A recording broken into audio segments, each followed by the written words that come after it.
remember when you could just sit here and watch the loading screen and be totally fine? You reached for your phone, didn't you?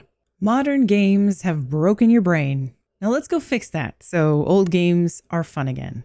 In the wise words of EA Games from a bygone era, challenge everything. This seems like a weird topic to make a video on. There's nothing on YouTube that explains this in any way, and it actually is a skill, especially when you try to go back and play the oldest games, of course, but this does apply to any older game, especially if you're someone who is just used to playing new games or who is brand new to gaming in general. And, maybe you want to play some games from your past, but you have no clue how to even get into the mindset to do that. I'm going to help you today. Number 1, develop a large fear of missing out. FOMO.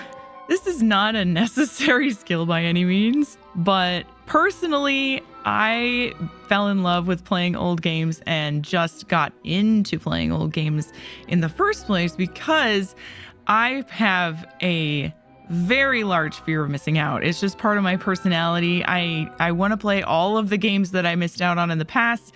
I just am that kind of person where I want to experience almost everything, or I will feel like I'm missing out on something. So that is my reason for getting into the pursuit of playing lots of old games. That by no means needs to be your reason. It helps a lot in trying to actually get to point A where you want to start playing old games. It's the mindset of the thing where you're ready to dive in and you just want to experience any old game. Even if you're not going to play the entire thing, just dive into it and see what you think. Maybe move on to another one. Don't commit to playing the entire thing right away. Just kind of dip your feet into the shallow end and see what's out there and just get a taste for it. That's what I did. And then it just started wading deeper and deeper and deeper into the pool of old games, of which there are lots of. This pool is very, very deep. Be warned. Number 2. Start with games that are simple. Try to find games that are not overly complex, because if you're just new to playing old games, many of them don't explain the mechanics as thoroughly, or some of them have some strange and unfamiliar mechanics that you don't understand that could frustrate you if you're new to gaming or you're just new to playing old games, which could cause a lot of people to be frustrated and quit. So the simpler the game is that you start with, the easier time you're going to have with it, and then you're going to be more likely to pursue another game after it, or just to have a good time in general. And it depends on who you are. Some people like more difficult games, and some people have more patience than others and less patience. And that brings me to number 3, level up your patience stat. Every time you play an old game, you will level up your patience stat. I would say at least 1 point every old game you play. Now, I don't know what level your patience stat started with. Everybody's different, as I said.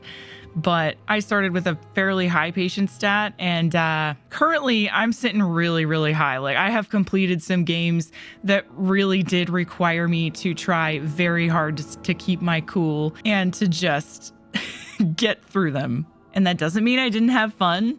It just means that sometimes in old games, you really, really have to want to continue them. But maybe that game is great as a whole, so you want to see it through to the end.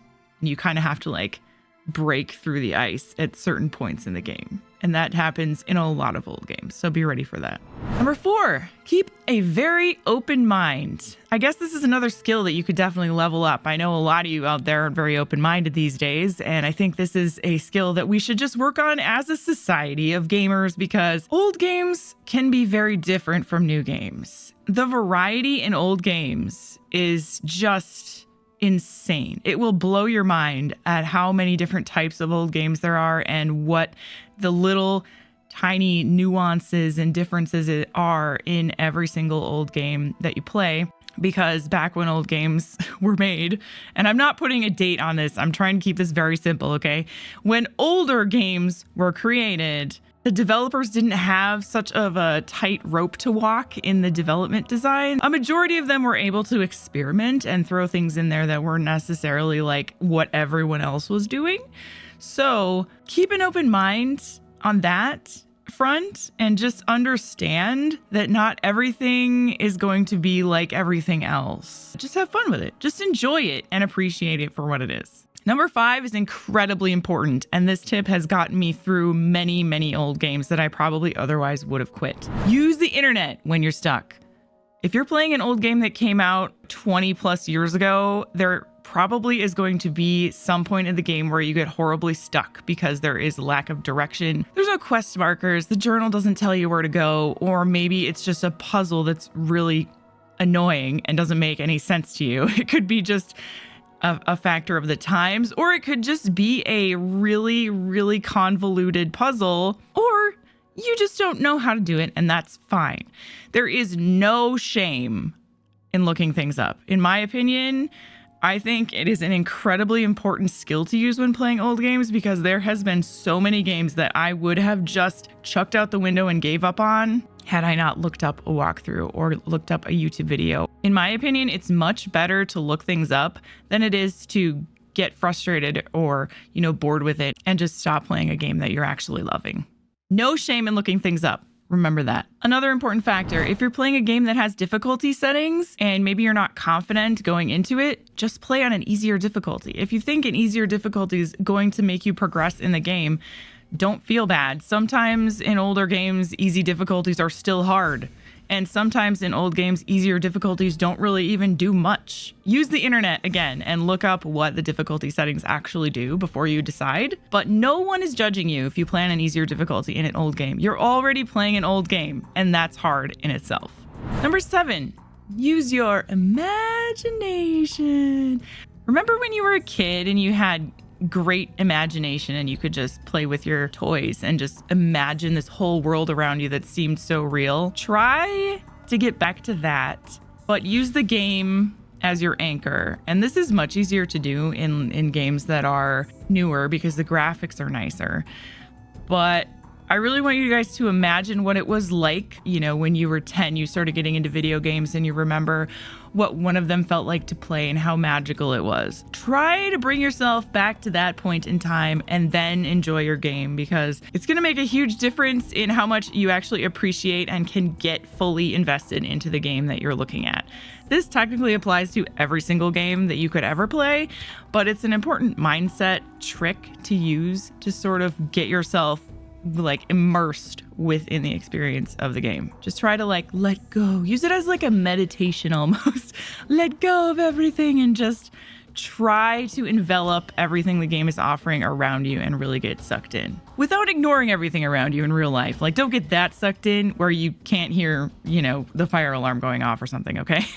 Safety first. Number 8, appreciate the developer's creativity. As I was saying, in number 4, developers had a lot more freedom back in the day when they made games. And rather than seeing some of these interesting gameplay mechanics as annoying and sort of in your way, try seeing them as the frontier of gameplay design. This developer was trying something out and they were being creative and they had a reason for designing it this way. Sometimes if it is a really bad thing, it could also be just a limitation of the engine that the game is running on, because obviously game engines were not as beefy as they are today. And some things, especially when developers are trying to be really creative and do something very new and, kind of extravagant, they did have to make a lot of compromises within the game engine to make certain things happen. And therefore, some things really did not come across very well in the end, or they just don't make much sense. So just try to understand that a little bit and just try to get into the shoes of the developer a little bit and think, oh, maybe they did this because of this, or investigate why they might have done it if you can't understand, or just kind of appreciate it. I usually just comment on how annoying something is, but then I try to go back and justify it in some way, because if something is bugging me, that always makes me feel better about the situation, and it keeps me playing the game longer. It's all a mindset shift, really. Number 9, I'm adding in here because I personally think this is incredibly important. Be willing to try new types of games. If you think you just want to go back to play the same type of game you're already playing, maybe like you just want to play old FPS games, I really encourage you that once you do dip your feet into the old FPS games and are okay with those, try some other stuff. Because believe it or not, even if you don't like current games of a different genre, you might resonate more with games of a different era in a different genre, because each genre of game has sort of morphed quite a bit over time. And so some games might surprise you.